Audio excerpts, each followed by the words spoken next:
বানাচ্ছি মিনি মোগলাই পরোটা, যেটা খেতে ভীষণ ভালো হয় আর সম্পূর্ণটাই হবে আলুর পুরে ভরা। তার জন্য এখানে নিয়েছি 1 কাপ ময়দা, স্বাদ মতো লবণ, 1 চামচ সাদা তেল, 1 চামচ ঘি দিয়ে ময়দাটাকে ভালো করে ময়ম করে নিয়েছি। এবার অল্প অল্প জল দিয়ে একটা শক্ত ডো বানিয়ে নিচ্ছি।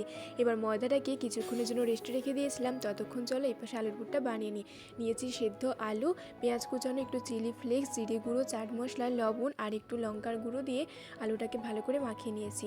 আর এদিকে ময়দা থেকে ছোটো ছোটো করে লিচি কেটে নিয়ে বেলে নিয়েছি। এবার আলুর পুরটা দিয়ে ময়দাটা মোগলাই পরোটা ঠিক যেভাবেই মুড়ে সেভাবেই মুড়ে নিয়েছি। এভাবে মোট 6টা মোগলাই পরোটা আমি বানিয়ে নিয়েছিলাম। এবার চলো ভেজে নেওয়ার পালা। তেলটা গরম হয়ে গেছে, তেলের মধ্যে অল্প আঁচে মোগলাই পরোটাগুলোকে একদম লাল করে ভেজে নিলে একদম রেডি এই মিনি মোগলাই পরোটা। আমি যেভাবে বানাচ্ছি তোমরা এইভাবে একবার বানিয়ে দেখো, সত্যি বলছি খেতে ভীষণ ভালো হয়।